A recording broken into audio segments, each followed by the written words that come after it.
गांव की एक बाहिम्मत औरत नबीला अपने शोहर के इंतकाल के बाद उसने लोगों के आगे हाथ फैलाने की बजाय अपने रोजगार को तरजीह दी। वो पापड़ बहुत अच्छे बनाती थी, इसलिए उसने आम पापड़ बनाना शुरू किए और उसके बाद गली गली जाकर वो पापड़ बेचती। लोग उसे मामूली समझते थे, मगर उसके हाथ का जायका और उसका सब्र पूरे मोहल्ले को बदल देने वाला था। आखिर उस तब्दीली की वजह क्या थी, ये जानने के लिए कहानी को मुकम्मल देखें।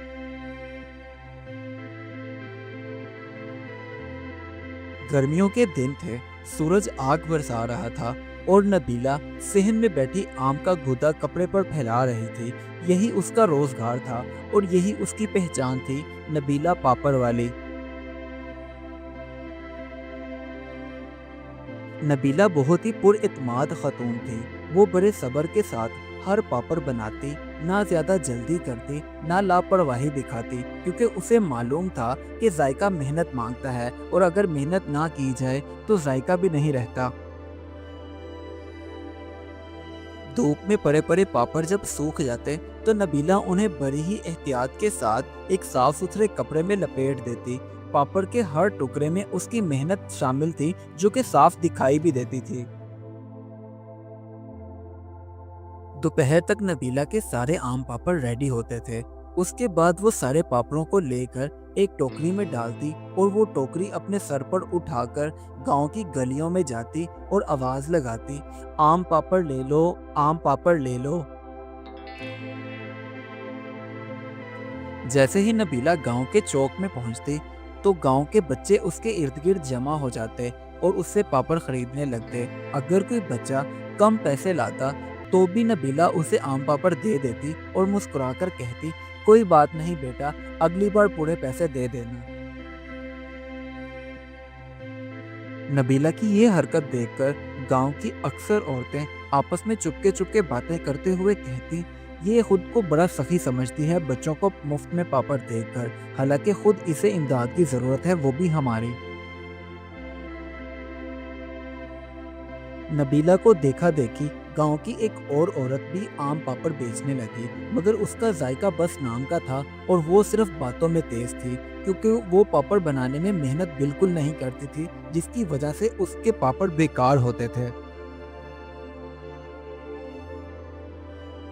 गांव की वो दूसरी औरत हमेशा उसी जगह आम पापड़ बेचने के लिए जाती जहां नबीला जाती थी। इसी वजह से गांव के लोग हिचकिचाने लगे, क्योंकि वो औरत बातों में बहुत तेज थी और लोग उसकी बातों में आ जाते और उसी से ही आम पापड़ खरीद लेते। उस चालाक औरत की वजह से नबीला का थोड़ा सा दिल तो दुखा, लेकिन फिर भी उसने किसी से कोई शिकायत ना की, ना किसी से कोई झगड़ा किया। बस खामोश रही और अपना आम पापड़ वैसे ही बनाती रही, मेहनत के साथ, जैसे वो पहले बनाती थी। उस दिन के बाद नबीला ने मजीद एहतियात करना शुरू कर दी।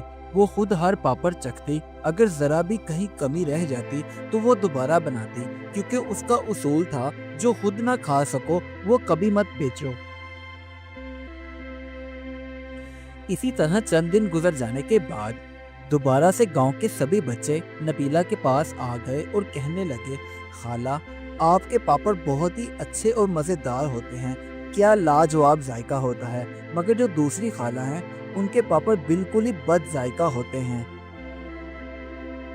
आहिस्ता आहिस्ता बच्चों के अलावा जब गांव के बड़े लोगों ने भी नबीला के आम पापड़ चखे तो वो उस चालाक औरत और नबीला के पापड़ों में फर्क अच्छे से महसूस करने लगे। अब देखते ही देखते जायका बोलने लगा और बातें खामोश हो गई थीं। उस दिन के बाद वो चालाक औरत अपने आम पापड़ लिए गांव के चौक में बैठी रहती और कोई भी उससे आम पापड़ ना खरीदता, क्योंकि लोग समझ गए थे कि हर चमकने वाली चीज अच्छी नहीं होती। अब हर गुजरते दिन के साथ साथ नबीला के साथ गांव वालों का सलूक बेहतर से बेहतर होता जा रहा था। लोग उससे एहतराम से पेश आते और मिसाल देते कि औरत हो तो नबीला जैसी, जो मुश्किल से मुश्किल हालात का भी डटकर सामना कर सके। देखते ही देखते नबीला ने पापड़ बनाने का ये हुनर अपनी बेटी मेहरू को भी सिखाना शुरू कर दिया। कहती, मेहनत कभी ज़ाया नहीं जाती बेटी, इसलिए मेहनत करते रहो। اب نبیلہ کے حالات بہتر ہونے لگے تھے تو وہ گاؤں میں جو غریب لوگ ہوتے چپ چاپ ان کی مدد کر دیتی، کیونکہ اسے دکھاوا پسند نہیں تھا، اس لیے وہ یہ سب کام خاموشی کے ساتھ ہی کرتی۔ نبیلہ کو یوں گاؤں میں باوقار ہوتا دیکھ کر ایک دن وہ چلاک عورت روتے ہوئے نبیلہ کے گھر آئی اور شرمندہ ہو کر اس سے معافی مانگنے لگی، کیونکہ اب اسے سمجھ آ گیا تھا کہ خاموشی کمزوری نہیں ہوتی۔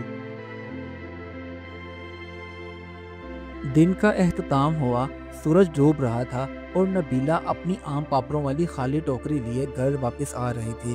دل مطمئن تھا کیونکہ اسے معلوم تھا کہ اس کی محنت رنگ لا چکی ہے۔ اس کہانی سے ہمیں یہ سبق ملتا ہے، جو انسان ایمانداری سے اپنا کام کرتا ہے اسے شور مچانے کی ضرورت نہیں، کیونکہ ذائقہ، کردار اور صبر خود ہی اس کی گواہی دے دیتے ہیں۔ Do like my videos and don't forget to subscribe my YouTube channel. Also press the bell icon.